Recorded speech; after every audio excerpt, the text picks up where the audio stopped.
அனைவருக்கும் வணக்கம். Welcome to cinema land. இன்னைக்கு நம்ம பார்க்க போற படம் வேன் ஸ்டெயின் டைரக்ஷன்ல சமீபத்தில் வெளியான செல்லர் டோர் என்ற த்ரில்லர் படத்தோட விமர்சனத்தை தான் இன்னைக்கு நம்ம பார்க்க போறோம். ஃபர்ஸ்ட் இந்த படத்தோட ஒன்லைன் ஸ்டோரி என்னன்னு பார்த்துடலாம். கோடீஸ்வரர் ஒருவர் மாளிகை போல இருக்க அவரோட வீட்டை புதுசா வீடு வாங்கணும்னு தேடிக்கிட்டு இருக்க ஒரு கணவன் மனைவிக்கு இலவசமா கொடுக்கறாரு. ஒரே ஒரு கண்டிஷனோட. அந்த கண்டிஷன் என்ன, அந்த கண்டிஷனுக்கு பின்னாடி இருக்க மர்மங்கள் என்ன என்பது தான் செல்லர் டோர் படத்தோட மொத்த கதை. இனி இந்த படத்தோட டீட்டெயில் ரிவ்யூக்கு போகலாம். இதுவரை என்னோட சேனலை சப்ஸ்கிரைப் பண்ணலைன்னா சப்ஸ்கிரைப் பண்ணுங்க. கூடவே ஆல் பட்டனையும் ப்ரெஸ் பண்ணுங்க. ஆர்கிடிஸ்டான ஜானோ மேத்தமேட்டிஷியனான சாராவும் கணவன் மனைவி. பல வருஷமா குழந்தை இல்லாத இவங்களுக்கு கூடிய சீக்கிரத்திலேயே குழந்தை பிறக்க போகுது.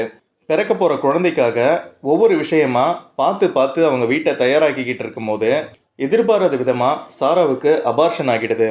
வாழ்க்கையை வெறுத்து போன சாராவுக்கு வீட்டுக்குள்ளேயே இருக்க முடியல. எந்த பக்கம் திரும்பினாலும் குழந்தையோட நினைவாவே இருக்கு. இதிலிருந்து மீண்டு வரணும்னா வீட்டை மாத்துறது தான் ஒரே வழின்னு முடிவெடுத்து புது வீடு தேட ஆரம்பிக்கிறாங்க. கையில் இருந்த பெரும்பாலான பணத்தை ஐவிஎஃப் ட்ரீட்மெண்ட்டுக்காக செலவு பண்ணியாச்சு.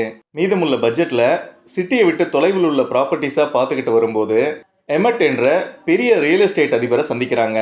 கோடீஸ்வரரான அவருக்கு ஜானையும் சாராவையும் ரொம்ப பிடிச்சு போயிடுது. அன்னைக்கு நைட்டு அந்த கோடீஸ்வரர் வீட்டில் தங்குற ஜானுக்கும் சாராவுக்கும் அரண்மனை போல இருக்க அவரோட வீட்டை இலவசமா கொடுக்க முடிவெடுக்கிறாரு. ஒரே ஒரு கண்டிஷனோட. அந்த கண்டிஷன் என்னன்னா, எந்த காரணத்தை கொண்டும் வீட்டோட பேஸ்மெண்ட் டோரை ஓபன் பண்ணக்கூடாது. ஒருவேளை ஓபன் பண்ணிட்டா திரும்பவும் இந்த வீடு அவருக்கே வந்துடும்ன்ற வகையில அக்ரிமெண்ட் போட்டு கையில கொடுத்துட்டு கிளம்பிடுறாரு. இவ்வளோ பெரிய வீட்டை இலவசமா கொடுக்குறாங்கன்னா அதுக்கு பின்னணியில ஏதோ ஒரு மர்மம் இருக்குன்னு ஜான் தயங்க, இவ்வளோ பெரிய வீட்டுக்காக எந்த பிரச்சனையை சந்திக்கலான்னு சாரா உறுதியா இருக்க இந்த வீடு இவங்களுக்கு சொந்தமாகுது. சொந்தக்காரங்களும் நண்பர்களும் இவங்களுக்கு இவ்வளோ பெரிய வீடான்னு ஆச்சரியப்பட சாரா திரும்பவும் பிரெக்னென்ட் ஆகுறா.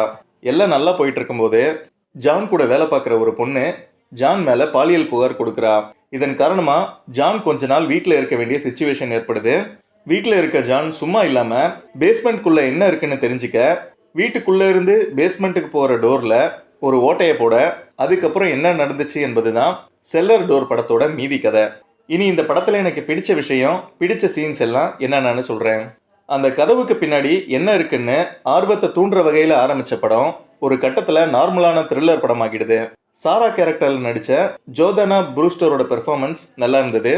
ஓவராலா படத்தோட மேக்கிங்கும் நல்லா இருந்தது. அடுத்ததா படத்துல வர டைலாக்ஸ் எல்லாமே நல்லா இருந்தது. சில அடல்ட் கண்டென்ட் காட்சிகளோட இருக்க இந்த படம் ஸ்லோவா போவதும் அடுத்து என்ன நடக்கும் என்பதை ஈஸியா ப்ரிடிக்ட் பண்ற வகையில திரைக்கதை இருந்ததும் இந்த படத்துக்கு நெகட்டிவா அமைந்த விஷயங்கள்.